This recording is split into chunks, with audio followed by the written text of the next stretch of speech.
षष्ठाध्यायी जगन्माता यस्य चित्तात् समुत्थिता वेदानामुपकाराय तस्मै पाणिनये नमः।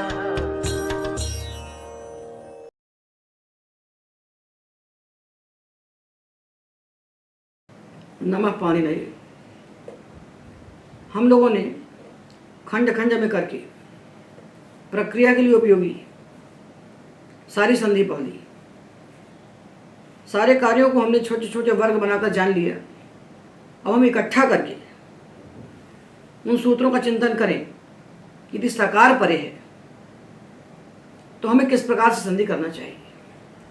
और इस बात का ध्यान रखें कि संधि दो वर्णों के बीच में होती है। सकार परे होने वाली संधि ये नहीं देखती कि वो कौन सा सकार है। अंगकार्य हम करते हैं तो हमारे लिए सिप प्रत्यय अलग होता है और स्वा प्रत्यय अलग होता है। सिप हमारे लिए पित है और स्वा अपित है, तो दोनों के अंगकार्य समान नहीं हो सकते। किंतु सिप के आदि में सा है और स्वा के आदि में सा है, तो संधि के लिए दोनों समान है। संधि को केवल सा देखना है। अंग कार्य सिप को देखता है, स्वा को देखता है, किंतु संधि कार्य केवल सा को देखता है।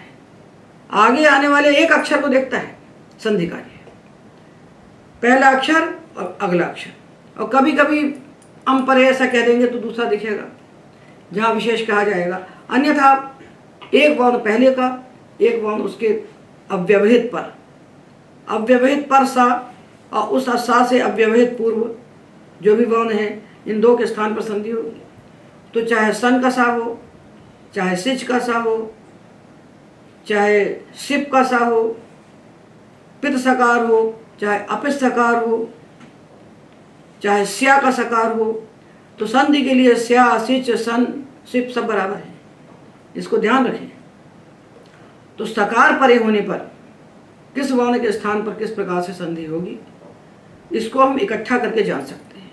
अभी हमने एक साथ देखा था, जब सूत्र आया खरिच, तो खर में तो सा भी आ गया और ता भी आ गया और था भी आ गया। खर में तो ता था सा तीनों आ गए। पर जब हम अलग अलग चलते हैं तो ताथा परे होने पर तो झषस्तथो धोधा आ जाता है, तो खरिचा बाधित हो जाता है। वहाँ खरिचा नहीं लगाते हैं। झषस्तथो धोधा जहाँ प्राप्त होता है वहाँ खरिचा नहीं लगाते। तो इकट्ठे में खरिचा में ताथा सा तीनों बैठे हैं, पर अलग अलग करके जब तक हम ताथा के बारे में न जान लें और सा के बारे में न जान लें तो भ्रांति बनी रहेगी। तो पहले हम आपको बता रहे हैं कि सकार परे होने पर किस वर्ण के स्थान पर किस प्रकार से हमें संधि करता है। पदांत में होने वाली संधि का हमने विचार कर लिया। तो पदांत में होने वाली संधि, सकार परे होने वाली संधि, तकार थकार परे होने वाली संधि और धकार परे होने वाली संधि, इतने को यदि हमने जान लिया तो हम सब जान लेते हैं। मकार के लिए तो एक दो सूत्र हैं, कुछ ज़्यादा है। तो हम आपको बता रहे हैं कि सकार परे होने पर संधि के सूत्रों को किस प्रकार से लगाना है, सकार परे होने पर संधि के सूत्रों का किस प्रकार से प्रवर्तन करना है, इसको इकट्ठा करके अब हम विचार करते हैं। पर इसके लिए आवश्यक है कि अभी तक जितना हमने संधि का पाठ पढ़ा है उसको हम बुद्धि में स्थिर कर लें। उसके बाद केवल सकार को आगे रखकर हम संधि का पूरा विचार अब करेंगे। तो देखिए,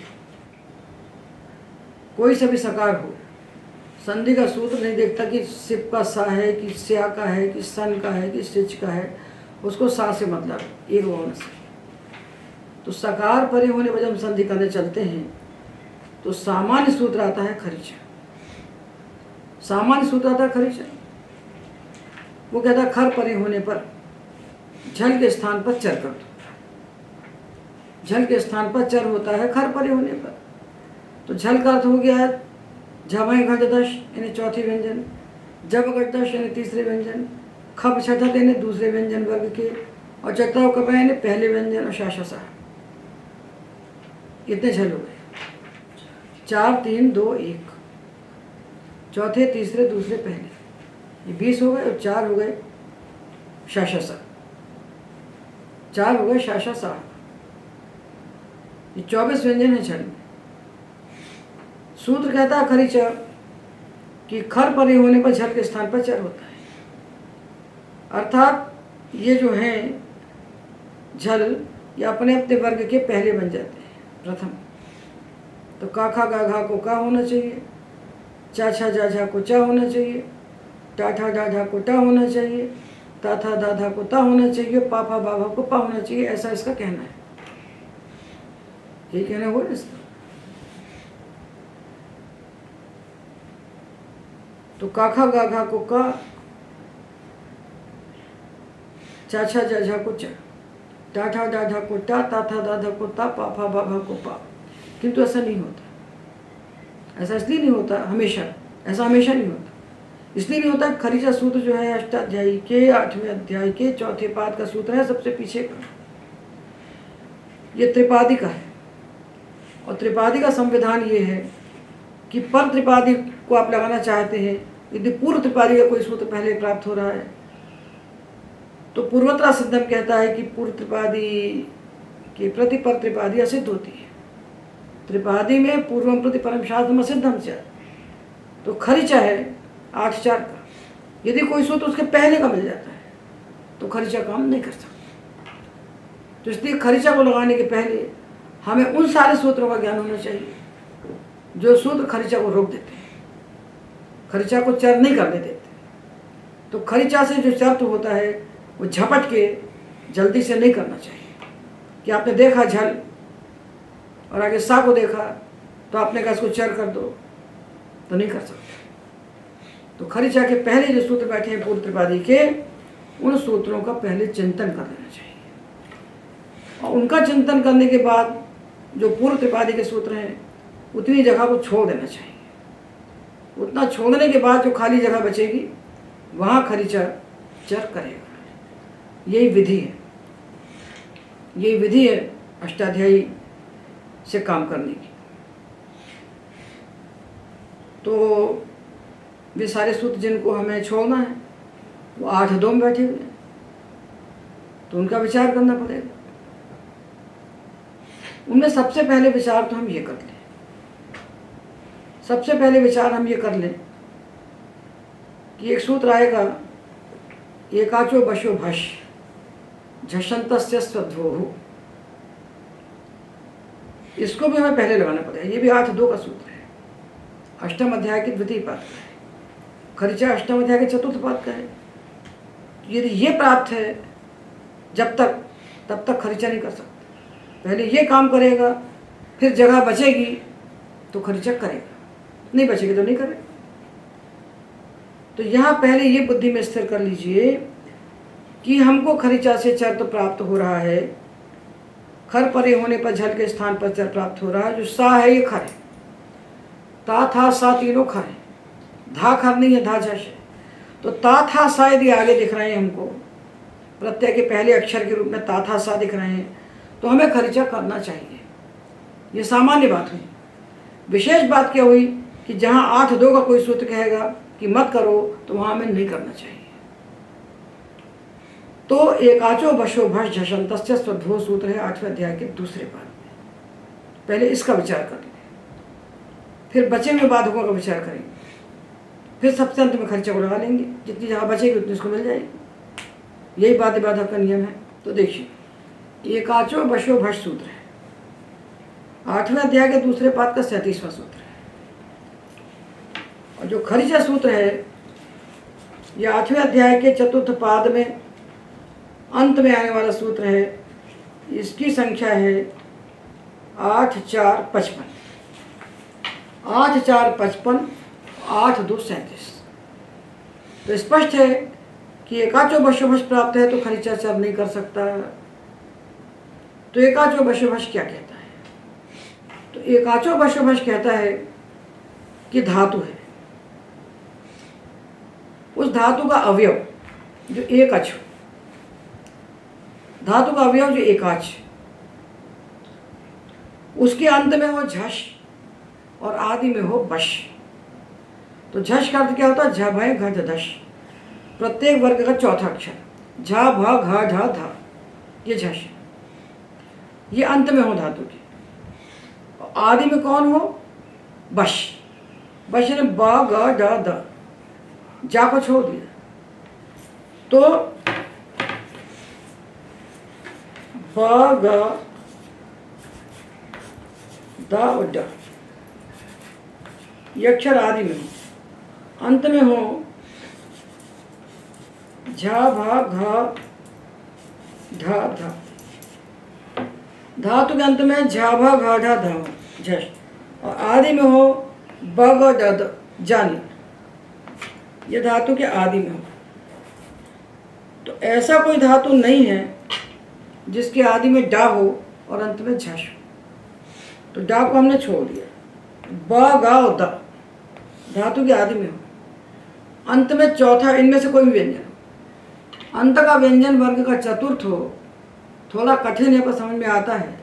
पाणिनि का शास्त्र कठिन है पर जटिल नहीं है,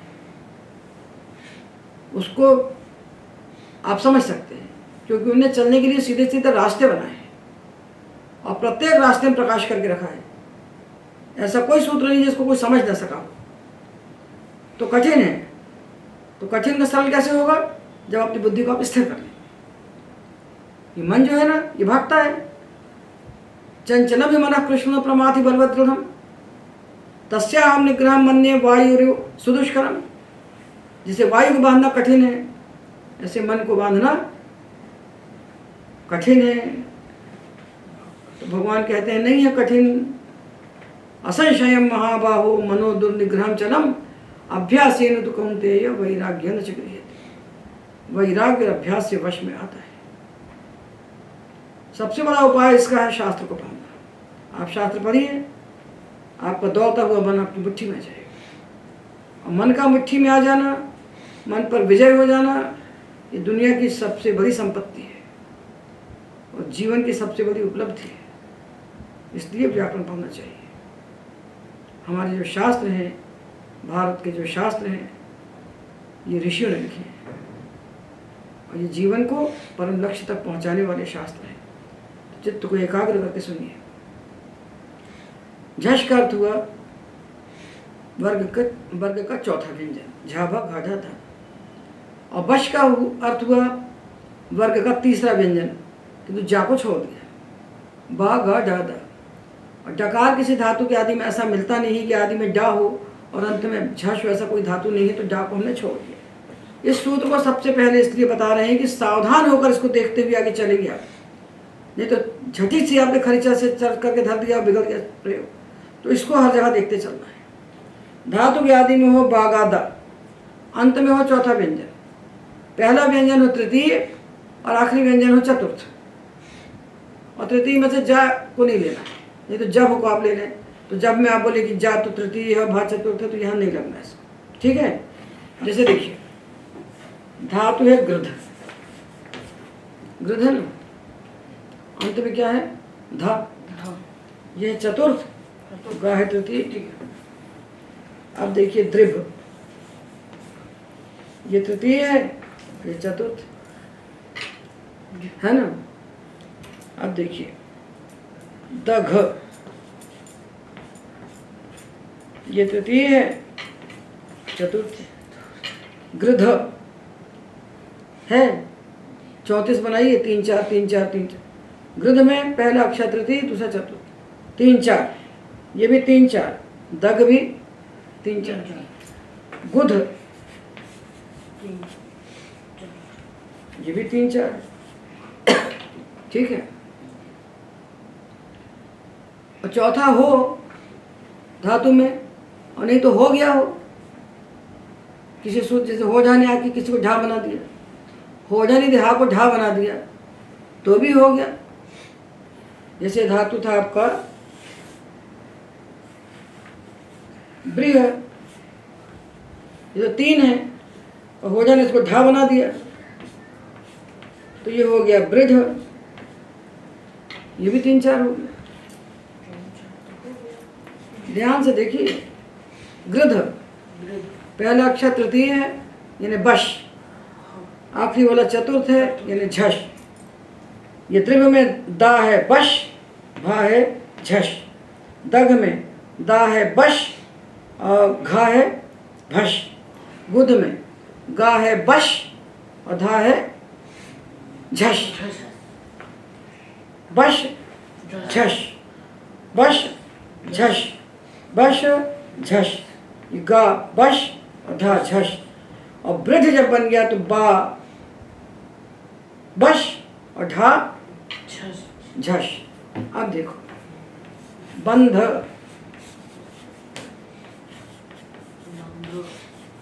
बुध, ये बा बश धा झश, बा बश धा झश। ठीक है ना। ऐसे धातु पर आपकी दृष्टि पे नहीं होना चाहिए, ये दृष्टि से चूकना नहीं चाहिए, नहीं तो सत्य से निकल जाएगा, नहीं तो सर से निकल जाएगा और आपको दिखेगा ही नहीं और चूक जाएगा सूत्र। तो सूत्र कहता है, देखिए भाई, जब धातु आपके सामने आए तो आप ये देखिए कि धातु का अंतिम अक्षर झश है। झश यानी वर्ग का चतुर्थ। उस समय आप सावधान हो जाइए। क्या सावधानी करिए कि पुनः देखिए उस धातु को कि इसका पहला वाला अक्षर बश तो नहीं है कहीं, तृतीय। जैसे बंध है तो ये धा है झश और बा है बश। ये झश है धा, बा है बश। और आपने लब ले लिया, लब तो भा तो झश है पर ला बश नहीं है, तो वहां हमको नहीं लगाना सूत्र। हमको तब लगाना है जब अंत में झश हो और आदि में बश हो। तब ये पहला वाला अक्षर बश है ना, इसको हमको भश बना देना है, मतलब तीसरे को चौथा बना देना है।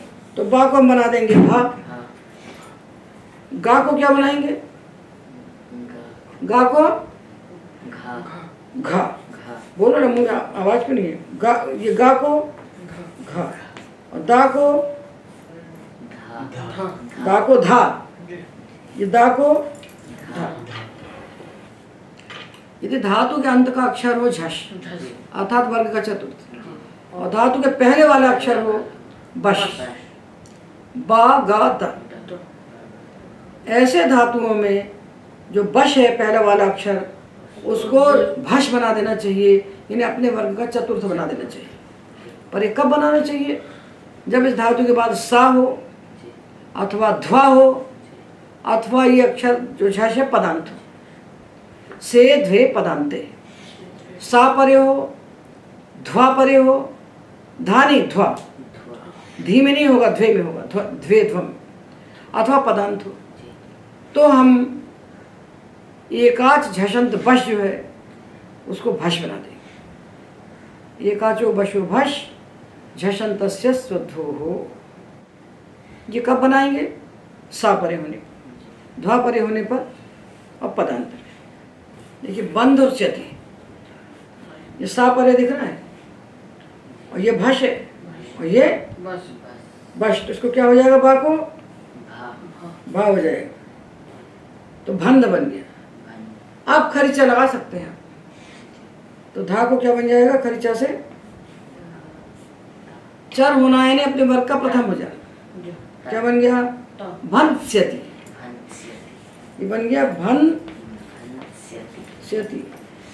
इसको सबसे पहले पढ़ लेना चाहिए ताकि आगे जब हम सकार परे होने पर संधि करें तो सावधानी रखें कि कहीं तीसरा अक्षर तो नहीं है, अंत का चौथा तो नहीं है, तो चूक ना हो। भंस्यति। और यदि बुध लिया, बुध तो गुण कर देंगे पहले, तो बुध को बोध हो जाएगा। आत्मनेपदी धातु स्यते लगा दिया, बोध और स्यते। अब बा को क्या बनाएंगे, क्यों बनाएंगे, क्योंकि अंतिम अक्षर झश है इसलिए बनाएंगे। अब खरीचा कर देंगे तो धा को हो जाएगा ता। क्या बना, भोत्स्यते, भंस्यति, भोत्स्यते। ठीक है ना।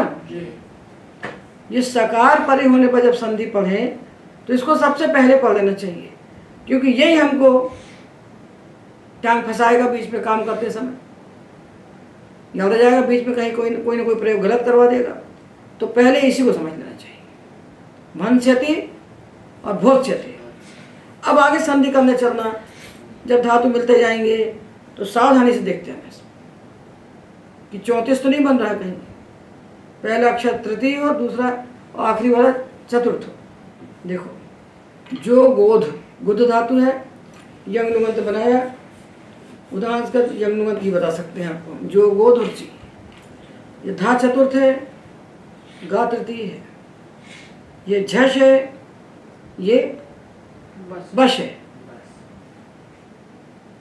ये झष है और बश है, तो क्या हो जाएगा? किसको? गा को घा। गा को घा हो जाएगा, तो ये हो जाएगा घा। अब हम धा को खरीचा कर देंगे। धा को चढ़ करके क्या बन गया? जो घोत्सी, जो घोत्सी। ये सबसे पहले पढ़ लेना चाहिए, सकार की संधि करना है तो सबसे पहले इसको पढ़िए और उसके बाद बाकी सब। जो घोत्सी और दादा घोत्सी आया तो देखिए ये घा है झष यानी चतुर्थ, और ये दा है बश यानी तृतीय। इसको भश हो जाए। दा को क्या भश होगा? दा को धा। क्यों होगा? क्योंकि सा परे, बिना निमित्त का कोई कार्य नहीं होता, सा दिखेगा इसलिए होगा। तो दा को हो गया धा। अब जब धा हो गया इसको, तो अब घा को क्या हो जाएगा? खरीचा से का हो जाएगा। जब का होगा तो सी को शी हो जाएगा। तो क्या बना? दा धक्षी। इसको दा हो गया, दा को धा हो गया और घा को का हो गया। जब का हुआ तो आदेश प्रत्यय से सा को शा हो गया। दादा घोसी, दा धक्षी। जो गोधुर्सी, जो घोत्सी। बंधुर्ष्यति, भंस्यति। बोधुष्यते, भोत्स्यते। इसको सबसे पहले पढ़ के तब सकार में प्रवेश करेंगे, नहीं तो सकार में अटकते जाओ। कोई ना कोई सूत्र, कोई ना कोई फिसल जाएगा।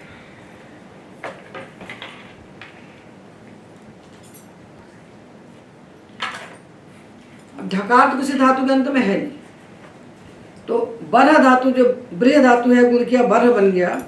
इसको होठा से हमने ढकार बना के रख दिखा। तो ढकार किसी धातु के अंत में है नहीं, धातु है ब्रेह, उसको हमने उपधा गुण किया तो बरह बन गया। होठा से उसको ढा बना दिया ताकि आपको मालूम हो जाए, तो बर्ध बन गया। अब देखिए ढा है चतुर्थ, बा है तृतीय। ये क्या हुआ? झषंत बश। इसको हो जाएगा भश। तो बा को क्या बनेगा? बा को भा। अब ढा के बाद सा आया तो क्या हुआ? षडो का सी। इसको का बन गया। जब ये का बन गया तो ये शा बन गया। आदेश प्रत्यय हो। सा परे होने पर ढा को का होता है षडो का सी। और का के बाद जब सा आता है प्रत्यय का, इण के बाद और का के बाद, इण के बाद और कवर के बाद, तो बन जाता है शा। आदेश प्रत्यय से शब्द, तो क्या बन गया? और काशा संयोग इच्छा हो गया। काशा से इच्छा बनता है। बा को भा हुआ, ढा को का हुआ, सा को शा हुआ। बा को भा हुआ, एकाचो बशो भश। ढा को का हुआ, षडो कस्सी। सा को शा हुआ, आदेश प्रत्यय हो। क्या बन गया? भक्षति। भक्षति। जो घोक्षी, दा धक्षी, और ये भक्षति, और बंध भंस्यति, और बोध भोत्स्यति। इनको सावधानी रखना है। धातु के अंत का व्यंजन चतुर्थ हो, अथवा होठा ने ढा बना दिया हो, या दादे धातु और घा ने घा बना दिया, किसी सूत्र ने उसको चतुर्थ बना दिया हो, तब ये देखना है कि पहला वाला व्यंजन यदि तृतीय है बश, तो हमको इस सूत्र को ध्यान रखना है। कब ध्यान रखना है? सा परे होने पर, ध्वा परे होने पर, पदांत। इतना विचार करके अब हमको सकार परे होने वाली संधि का विचार करना चाहिए। इस भष्ट को पढ़ के, एकाचो बशो भष्ट सूत्र को समझ के तब सकार में हम प्रवेश करें, नहीं तो आगे कुछ धातु आएंगे और हम नहीं समझ पाएंगे तो हमारे प्रयोग गलत हो जाएंगे। देखिए धातु है दृभ। दृभ सी आया, दरी दृभ और सी गुण कर दिया। उपधा को प्रत्यय पित है, दरी दर्भ सी। अब देखिए दर्भ, ये भा चतुर्थ है, झश, और दा तृतीय है, बश, इसको भश हो जाएगा, तो दा को क्या हो जाएगा, धा। अब इस भाग को हम खरीचा से पा बना सकते हैं। भश करने के बाद तो दरी धर्पसी, तो बरध और स्यति, भरक्षति, दरी दर्भ और सी, दरी धर्पसी, बंध और स्यति, भंस्यति, बोधस्यते, भोज्यते।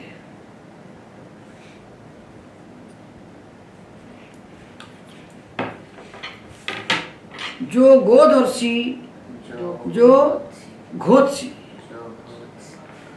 जा गाध और सी, जा घाक्षी, जा गाध और सी, ढा को शजो का सी होगा, गा को घा, जा घाक्षी, दादग और सी, दा धक्षी, जो गोध को बनेगा जो घोध, फिर धा को खरीचा से हमने ता किया, जो घोध सी, ठीक है ना। अंध का अक्षर हो झश अर्थात वर्ग का चतुर्थ, और साथ में आदि का हो पहला वाला हो बश, इन्हें वर्ग का तृतीय हो ग द ब, जा को लेना नहीं है, डा मिलता नहीं, ये हो गया भश। इस एकाचो बशो भश सूत्र को पढ़ करके ही हमें सकार परे होने वाली संधि में प्रवृत्त होना चाहिए, क्योंकि सकार परे होने पर हमको सबसे पहले हमारे सिर पर आके बैठ जाएगा खरीचा, वो कहेगा चर करो, और उसकी बातों में आना नहीं है। खरीचा कहेगा चर करो तो मानना नहीं उसकी बात, कहना पहले देख लें तुम्हारे पहले कौन कौन बैठा है। तो हमने देखा 8-2 में, तो हमको सूत्रों की लाइन मिल गई, वहाँ बैठा है इसको संयोगाद्यो रंतेच, वहाँ बैठा है चोकु, वहाँ बैठा है भ्रश्च ब्रज, वहाँ बैठा हुआ है एकाचो बशो भश, वहाँ बैठा है शधो कसी, ये सब बैठे हैं 8-2 में। तो उनको करके तब खरीचा की बात को मानना है। झम्म से तत्काल झटिति खर्चा नहीं करते, नहीं तो बिगड़ जाएगा। इतना सब विचार करते, तो ये विचार हमने बता दिया, क्योंकि ये सब होते होते ये चूक जाता है, ये चूक जाता है। तो ये हमने क्या विचार किया, बशो भश, बश को होने वाला भश। इसके बाद अब सकार परे होने पर जो सूत्र हैं संधि के, जो खरीचा के पहले हमें लगाना है, उनका विचार करेंगे और जानेंगे कहाँ खरीचा निर्बाध लगता है बिना रुकावट के, और कहाँ खरीचा लगाने के पहले बाधाएं हैं। तो कहाँ कहाँ बिना रुकावट के लगता है, जहाँ उसका कोई बाधक नहीं आता, और कहाँ बाधक आता है, इसका विचार करते हुए अब हम सकार परे होने वाली संधि को बताएंगे। आगे सा बैठा है और उसके पहले 33 व्यंजन बैठे हैं, व्यंजन 33 है। तो 33 व्यंजनों को सा से कैसे मिलाएं हम? का खा गा घा चा छा जा जा या टा टा दा धा ता था दा धा ना पा फा बा बा मा, ये 25 हो गए, और 11 अलावा शा शा सा, ये 33 व्यंजन है। धातु के अंत में इनमें से कोई व्यंजन होगा और आगे सा होगा, तो हम संधि कैसे करेंगे? तो धातु के अंत में यहाँ तो मिलेगा नहीं, उसकी संज्ञा हो गई क्रिया ऋ इत्यादि, अंगा भी नहीं मिलेगा शींग जिंग, वहाँ भी इत संज्ञा हो जाएगी। तो 33 तो नहीं मिलेंगे, 31 व्यंजन हमको मिलेंगे। 31 व्यंजन बैठे हैं पहले और आगे खड़ा है सा, ये युद्ध है, एक तरफ 31 है, एक तरफ सा है। अब कैसे चाल हमको चलना है, इसका विचार कीजिए। ये हम आपको बता रहे हैं बिल्कुल पाणिनि के गणित से। तो सा को देखिए, सा कैसा है, खर है, वर्गों के दूसरे और पहले व्यंजन और शा शा सा, इनका नाम खर है। तो प्रत्यय ता था और सा से शुरू हो रहा है, प्रत्यय ता था और सा से शुरू हो रहा है, ता भी खर है, सा भी खर है, था भी खर है। ता था सा से यदि आगे एक अक्षर है कोई प्रत्यय ता था सा से यदि आरंभ हो रहा है तो यहाँ सबसे सामान्य सूत्र है खरीचा। हमारी बुद्धि में आता है कि खरीचा से हम इसके पहले आने वाले झल के स्थान पर चर करते हैं। खर परे होने पर झल के स्थान पर चर होता है। झल यानी झभय घटदश यानी चौथे अक्षर, जब गटदश यानी वर्ग के तीसरे अक्षर, खप छठत यानी वर्ग के दूसरे अक्षर, और चटता कप यानी वर्ग के पहले अक्षर, और शाशा सा। 4 3 2 1 शाशा सा, इसका नाम है खर। तो सामान्य संधि का कौन सा सूत्र पहले आएगा कि सा खर है और खर परे होने पर झल के स्थान पर चर होना चाहिए। झल के स्थान पर चर होना चाहिए। तो ये चर करेगा क्या? तो कोई भी सूत्र बाधा को छोड़ करके काम कर सकता है। यदि कोई उसको नहीं रोकेगा तो करेगा, जहाँ नहीं रोकेगा वहाँ कर देगा, और जहाँ कोई सूत्र रोक देगा वहाँ नहीं करेगा। तो देखिए खरीचा सूत्र जो है ये 8वें अध्याय के चौथे पाद का सूत्र है, अष्टम अध्याय के चतुर्थ पाद का सूत्र है अष्टाध्यायी में, और अष्टाध्यायी के जो बाद के अंत के 3 पाद हैं 8 2 8 3 8 4, इनका नाम है त्रिपादी। उसके पहले 7.25 अध्याय का नाम है सपा सप्ताध्यायी, और 3 पाद का नाम है त्रिपादी। और त्रिपादी के लिए क्या संविधान है कि 2 सूत्र त्रिपादी के इकट्ठे हो जाएं यदि एक साथ एक जगह पर, तो कौन सा सूत्र काम करेगा? तब हम पूर्व त्रिपादी से काम करेंगे और पर त्रिपादी को सिद्ध कर देंगे। तो खरीचा के पहले यदि त्रिपादी में खरीचा के पहले वाला कोई सूत्र आ गया तब आप नहीं कर सकते। जैसे आपने लिया त्यज, त्यज और क्षति, तो त्यज में जो जा है ये झल है, क्योंकि 4 3 2 1 झल होते हैं, क्योंकि 4 3 2 1 झल होते हैं। तो त्यज का जा है झल है, और क्षति का जो सा है ये खर है, झल के बाद खर है। तो आपको क्या करना चाहिए? खरीचा कहेगा कि जा के स्थान पर हम पहला अक्षर बना देंगे चर, पर ये नहीं कर सकते क्योंकि यहाँ सूत्र बैठा है पूर्व 8 2 में, ये 8 4 का है खरीचा, 8 2 में बैठा है चोह को, तो कहता है चवर के स्थान पर कवर्ग होगा। तो चवर के स्थान पर कवर्ग पहले होगा, बाद में खरीचा लगेगा। खरीचा के पहले वाले जो सूत्र हैं पूर्व त्रिपादी के अथवा सपा सप्ताध्याय के, खरीचा के पहले का कोई भी सूत्र यदि प्राप्त है तो खरीचा काम नहीं कर सकता। तो खरीचा को हम लगाएंगे, कहाँ लगाएंगे? जहाँ कोई बाधक नहीं होगा। ये सब काम जब हो जाएंगे तो अंत में उसका मौका आएगा काम करने का। ये बात समझ लो, आगे समझ में कि खरीचा सूत्र कब लगेगा? जब खरीचा को रोकने वाला कोई सूत्र नहीं आएगा, या खरीचा के पहले वाले सूत्र हैं पूर्व त्रिपादी में, अथवा और उसके पहले सपा सप्ताध्याय में यदि कोई सूत्र हैं तो उनके रहते हुए खरीचा काम नहीं कर सकता। ठीक है ना? तो कौन कौन से वर्ण हैं जिनमें खरीचा काम नहीं कर सकता पहले, और कौन कौन से हैं जिनमें कर सकता है? कौन कौन से वे हल हैं जिनके बाद सा आने पर खरीचा नहीं रोकता? पहले हम उनको देखें।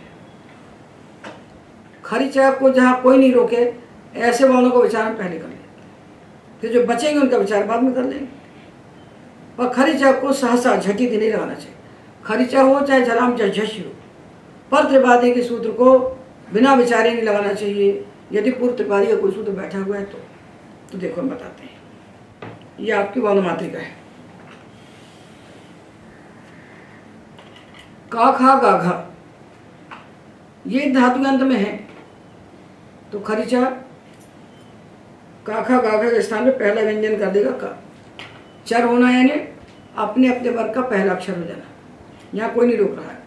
यदि का खा गा घा आपको अंत में दिखे तो आप खरीचा से उनको का बना दीजिए और चवर्ग को छोड़ दीजिए। चवर्ग में खरीचा झलाम शशि कुछ नहीं लगता, पहले उसके लिए दूसरे सूत्र बने हैं जो पूर्व त्रिपादी में, तो उनकी बात हम बाद में करेंगे। तो काखा गाघा को का बना दीजिए, जैसे शक और स्यति, तो का को का ही होगा, और स्यति का जो सा है वो शाह हो जाएगा आदेश प्रत्यय से, तो शक्षति। ठीक है ना? अब खा देख लो, खा तो खा के बाद तो स्थिति मिलने वाला है नहीं। तो हम आपको यंग लुगंत से उदाहरण देते हैं। सारे उदाहरण चाहिए तो यंग लुगंत को देखिए। तो हम देते हैं आपको माँ मख, माँ मख, और स्या परे होने पर सारे वर्णों के उदाहरण नहीं मिल सकते। आप चाहे खा गा घा के बाद स्थिति लगा लें तो आपको उदाहरण मिलेगा नहीं, क्योंकि ये मालूम है कि ककारांत में एक अनिट होता है शक, और खकारांत गकारांत घकारांत सब सेठ होते हैं। ककारांत के बाद चकारांत आता है। तो का से चा के बीच में जितने व्यंजन हैं वो जिस धातु के अंत में आएंगे वो धातु सेठ हो जाएंगे। तो यदि मख के बाद स्थिति लगाएंगे तो मखिष्यति हो जाएगा, और लग के बाद लगाएंगे तो लगिष्यति हो जाएगा, और घग में लगाएंगे तो घगिष्यति हो जाएगा।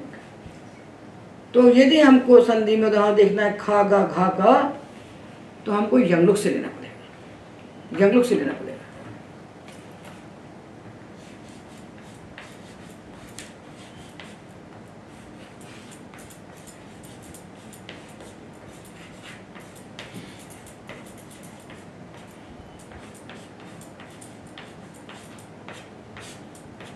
देखिए, मामख लालग जाघग, ये खा गा घ, आगे सा परे, इनको क्या हो जाएगा? का हो जाएगा।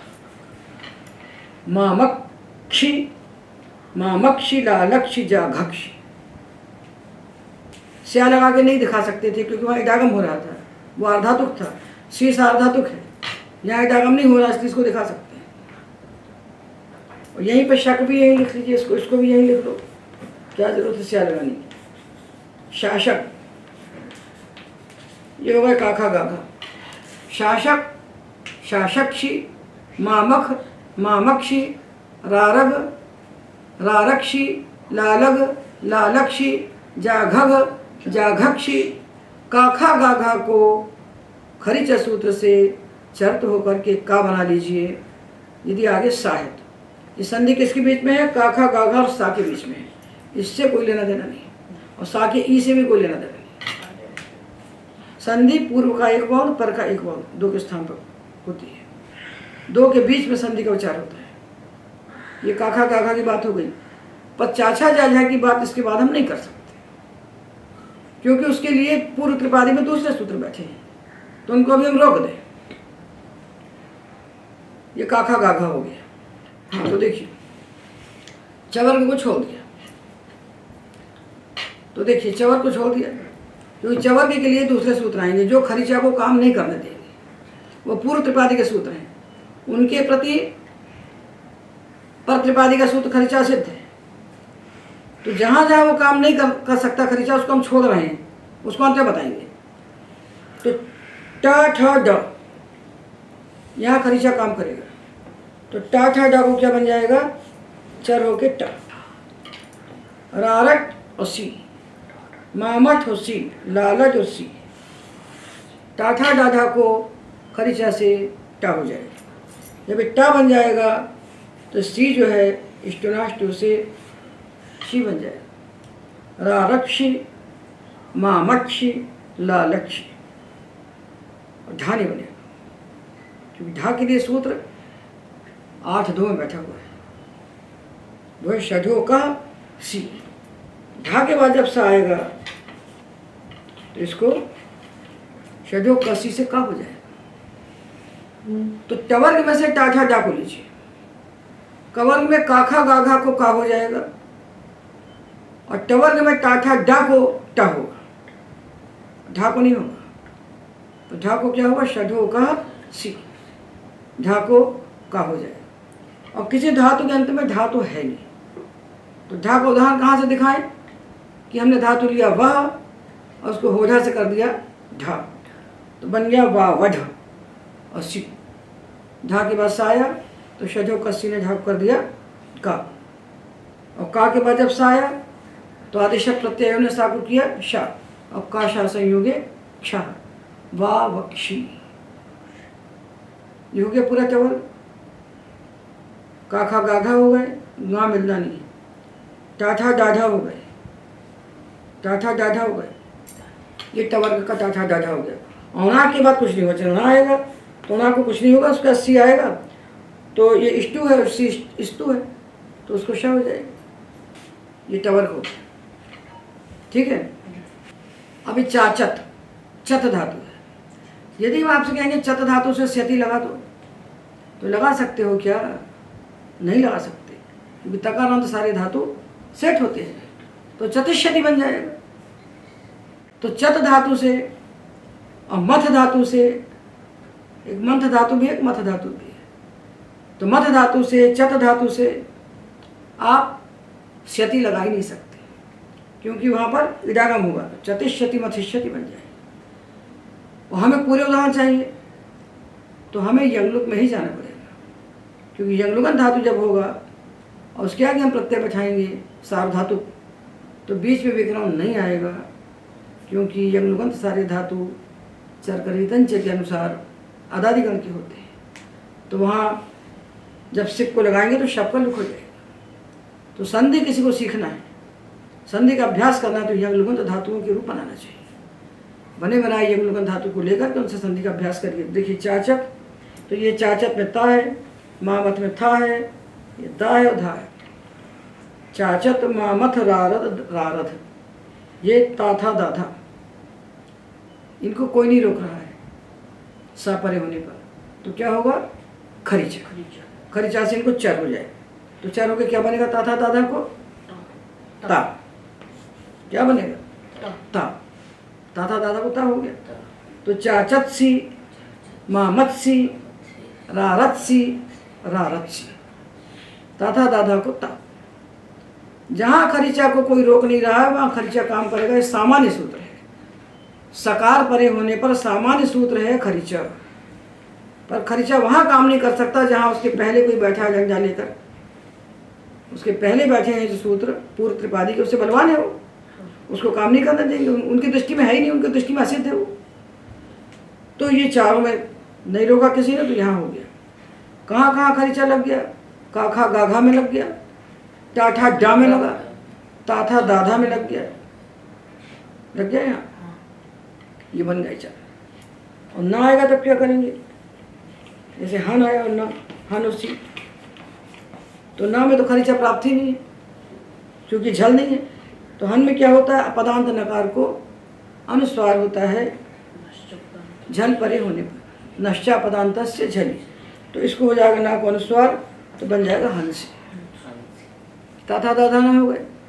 हम पूरे 31 अक्षर आपको दिखा देते हैं, और फिर आप समझिए कि दुनिया का कोई भी प्रत्यय आपको मिलेगा सा से शुरू होगा, यदि सा परे है तो यही संधि करना है।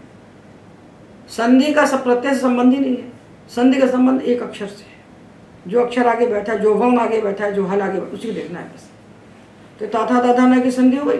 ताथा दाधा को हम ता बनाएंगे खरीचा से, और ना को हम नश्चा पदार्थ झरी से अनुस्वार बना देंगे। ताथा दाधा ना निपट गए, काखा गाघा निपट गए, टाठा डा भी निपट गए। अब आए पाफा बाभा। माँ को मत लेना, माँ तो झल नहीं है, माँ को यही होगा, अपदांत माँ को यही होगा, क्या होगा? अनुस्वार। अब देखिए पा, हम पा बता रहे हैं। लालप, लालप में सी आएगा तो क्या होगा? लालप सी, देखो लालप, पा, फा रारप, बा चाकब, भा लालप, झले चारों है ना। इन चारों के स्थान पर खरीचा से क्या हो जाएगा? पा हो जाएगा। खरीचा से क्या होगा? पा होगा, क्योंकि यहाँ भी कोई बाधक नहीं है, यहाँ कोई पूर्व त्रिपादी का सूत्र खरीच के पहले कोई सूत्र नहीं रोक रहा है। तो पाफा बाबा को पा, लालपसी, रारपसी, चाकपसी, लालपसी हो गया। ये पाफा बाबा हो गए। काखा गाघा, टाठा डा, ताथा दाधा, पाफा बाबा। और जब माँ आएगा, माँ, तो माँ को क्या करेंगे? तो माँ तो झल है नहीं, तो वहाँ खरीचा की प्राप्ति ही नहीं है, तो वहाँ क्या प्राप्त है? नश्चा पदांत से झल, जंगम सी, तो माँ को अनुस्वार हो जाएगा जंगन से। ये पवर्ग हो गया। हम लेंगे या और वा, या और वा, तो जा है और सी,